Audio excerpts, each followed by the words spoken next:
মাথায় যখন ভূত চাপে কোনো কিছু করার থাকে না, তো আমার মাথায় রীতিমতো আবার ভূত চেপেছে। আবার মনে চাচ্ছে যে হেয়ার কালার গুলো করবো। তো এবার হেয়ার কালার আর কখনো পার্লারে করবো না, যা করবো এবার নিজে ঘরে বসে হেয়ার কালার করবো। কারণ এর আগে পার্সোনাতে আমি অনেকগুলো টাকা নিয়ে মানে খরচ করে আমি পার্সোনা থেকে হেয়ার কালার করেছিলাম। যে লাউ সেই কদু কালার করার পরে অনেক ট্রিটমেন্ট করতে হয়, আসলে এত সময় করে পার্লারে যাওয়া সম্ভব হয় না। যাই ভাবছি যে এবার আমি এই কালারটা বাসায় করবো। তো আমি শপিং মলে যাওয়ার পরে আমাকে হুইসপারে এই কোটা কালারটা আমাকে দেখাইছিল। সাপুইটা নিয়ে যান, এটা ঘরে বসে নিজে তৈরি করে দিতে পারবেন। এটা আপনার চুলের জন্য আসলে অনেকটা ভালো। একটা এটা অনেক রিভিউ আছে। আমার যেহেতু ভালো লাগছে, এটা আমাদের রেটিশ টাইপের ছিল, তো আমি রেটিশ টাইপেরটা চেয়েছিলাম না, আমরা কোটা কালারটাই নিব, কারণ আমার এইসব টাইপের কালার গুলো আমার ভালো লাগে। তো আমি খুবই এক্সাইটেড ছিলাম। আমি যেহেতু উনি আমাকে ধরিয়ে দিয়েছে, আর এটা যেহেতু বলছে যে আপনার জন্য ভালো কাজ করবে, তা আমি কি করলাম, প্রথমত এখানে ছিল একটু পলি, দুইটা পলি থাকে যেন হাতে ব্রাশ হাতে দিতে পারেন, আর হলো এরকম একটা লিকুইড জাতীয় একটা মেডিসিন থাকে, আর 80% ক্রিমি ক্রিমি টেক্সচার। তো এটা আমি একটা পরিষ্কার বাটিতে নিয়ে আমি প্রথম হাফ করে নিলাম, যে হাফ করে নিয়ে দেখি আসলে এটা কতটুকু পর্যন্ত আমার চুলে অ্যাপ্লাই করা যাবে।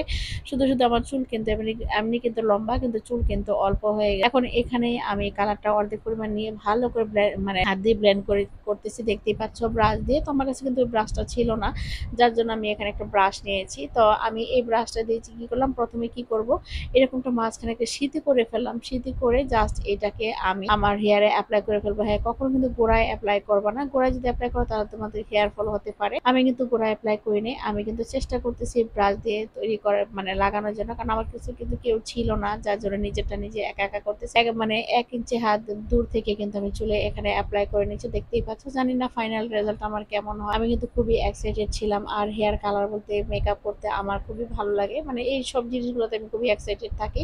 তারপর আমি চুলের গোড়া গোড়া দেওয়ার পরে এখন যেটা করলাম, আমি এখন হাতে গ্লাভস গুলো পরে নিলাম, যে পরের গ্লাভস গুলো পরে দুইটা সেকশন ভাগ করে ফেললাম। তোমার যদি চাও অল্প অল্প হেয়ারটাকে মানে সেকশন সেকশন করে নিতে পারো, ক্লিপ দিয়ে আটকে। আমি ভাঁজ করে তারপর সেটা কি করলাম, আধা ঘন্টার মতো রেখে দিলাম।